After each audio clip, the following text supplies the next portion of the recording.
The illusion of choice, moral gray areas, and development processes of Spec Ops: The Line and part of Conrad colonialism. Coppola's Apocalypse Now, Conrad's Heart of Darkness. Abstract. A commonplace narrative riff found throughout war stories is a suicide mission. A ragtag team is sent to either locate, intel, save a hostage, or run the clock so the offense can gear up for a lethal sweep. In many reiterations of Heart of Darkness, a tense, slow burn of disassociation, cult of personality, and colonialism are unwrapped in signature and fatal setups, a la Chief being speared by the Montanards, in which the audience questions whether anyone will survive upon reaching the terminal mainland that practically spills out Kurtz's disturbed psyche. Spec Ops: The Line adjusts its treacherous image by literally ending in a suicide. The player's suicide, exposing not just a surreal relationship with entertaining emotional detachment, but also the commercialization of 21st century war marred by decadent complicitness.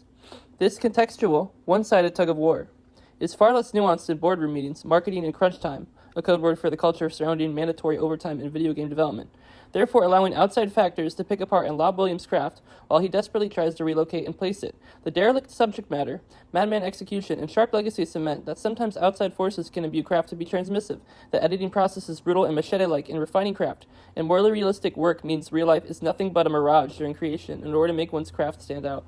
1. Plot summary. Spec Ops begins with a trio of soldiers, Lugo, Adams, and protagonist Walker, entering a sandstorm-ravaged Dubai with a directive of rescuing civilians from a U.S. Army battalion, the 33rd, that has gone rogue.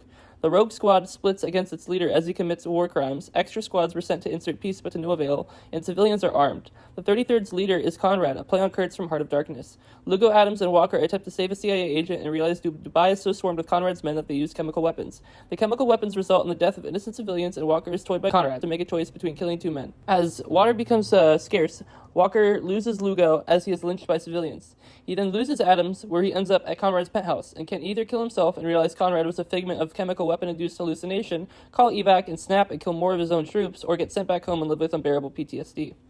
2. Honing in exposition and reaching liftoff. Approaching exposition under the chop-chop hustle of a blockbuster studio pressure is a complicated process. In the case of Spec Ops: The Line, the game is a stone-faced reaction to the most popular video game genre at the time, the military shooter. Luckily, the video game industry was still expansive enough that a rough storyboard was not compliant on military shooter trends, aka being as cinematic as possible at the cost of sacrificing a lot else. Zero Dark 30 and Call of Duty's 2014 iteration shared production mainstays. More on this later. 2K Games, Spec Ops publisher's golden goose at the time, was the 2007 shooter BioShock, but a more cerebral one at that, and one that shuffled video games into high art. As such, writer Walt Williams found himself in between a rock and a hard place. Too late for a BioShock repo, but too early for another shot from a cinematic flare gun. His masterstroke in craft is nothing more than letting go of any subplot, dialogue tree, or set piece that he has second thoughts on. If one is as dedicated as Williams, in his memoir as Significant Zero, he laments on how he has responded to emails and sparked drafts while in hospital rooms visiting family members, romantic arguments, and while sick bedridden, then this process is so cathartic that it practically propels a consistency out of an innovative wartime hodgepodge and exudes an inferno of confidence.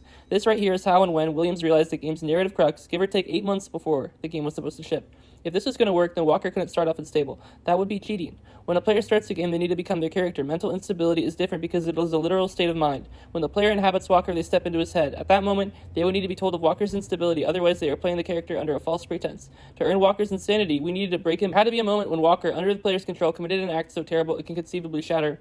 End quote.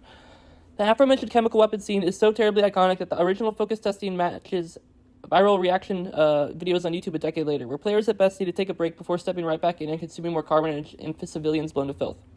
Despite the result of this example being outlandishly scary, it connects the dots. Walker humanizes, internalizes, and idealizes Conrad because he cannot comprehend the lives he took away in seconds, in a way that otherwise could have left Spec Ops in perpetual bargain bin status and not cult classic territory. Video games have had narrative traffic jams when including the death of innocents, Modern Warfare's 2 airport scene, for example, but Williams is very self-aware and is assuring that the one-too-many shock value equals schlock and taboo. What are his limits, and where is the line? 3. Line in the sand, are we edgy enough?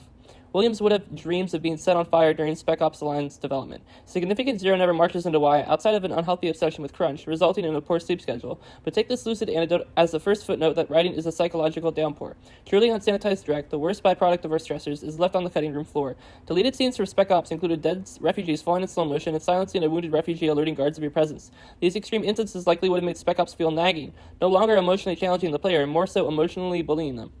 Williams' goal was two-pronged. 1. Remove validation for the player as an aside to how games are marketed and reinforced with the same design methodology of killing equals fun. And 2. Address the lack of empathy that energizes the military. The chemical weapons scene was inspired by Williams' own training in the military and what led him to immediately quit, where a Middle East tour practically needed popcorn in the room.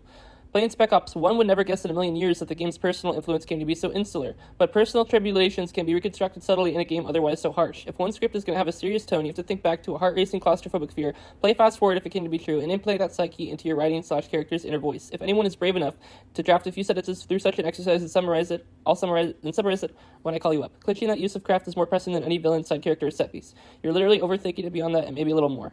4. The Descent, and what it means to be literal. Spec Ops' story may be more advanced than a typical shooter, but that doesn't excuse it from symbols and motifs that are immediately recognizable. This includes, but is not limited to, an anarchist-tinged Statue of Liberty plastered around environments, Conrad painting a watercolor replica of a charred civilian family from the White Phosphorus scene, frequent swearing because your characters are not stoic, and my personal favorite, the descent into madness. As the game progresses, you walk, literal name, deeper and deeper into sand-ravaged Dubai. Walker's mental acuity does anything but de-escalate, and if you choose an ending in which you kill yourself, a helicopter crash, which is a rapid, irredeemable descent, was what killed you.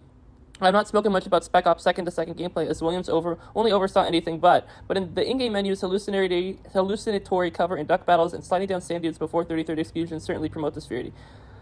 This avant-garde sense of transporting, Apocalypse Now and Heart of Darkness both use aquatic journeys to convey delusion, has an ever-amassing symbolism. Similarly, Dubai is opulent as Vietnam is lush, meaning how characters traverse, how the weather is, how big, small, Conrad's post is, stipulates how the text's literal environment, and not just setting, is inherently tied to craft, and a video game can let this run wild. And while Spec Ops' branch of endings isn't great at this point, the lack of ambiguity in each final interaction before the credits roll is literal and intentional. Walker's emotional submission was always inevitable. Being literal is a tidy shortcut when the going gets tough during the rewrite process and those pesky outside forces come in. In this case, 2K forced Williams' hand into the dramatic helicopter section, opening the game in media res. There just had to be something cinematic. So when the scene returns towards the end, he reacted by adding a line where Walker sounds flummoxed that he's done this exact same fight before. The pause after is one of the rare times, outside of the last 10 minutes, Walker said something is really wrong. The inevitability of war-torn mind has already... Feel free to edit this at your own will and report the previous exercise. If this sounds like it strays from the Spec Ops Alliance conventions, the first draft of the line was based around the effects of global warming. Something changed and there was no Heart of Darkness DNA. Pure craft isn't magical or palette fluff, overextending yourself while your themes, conventions, and crux stay tight.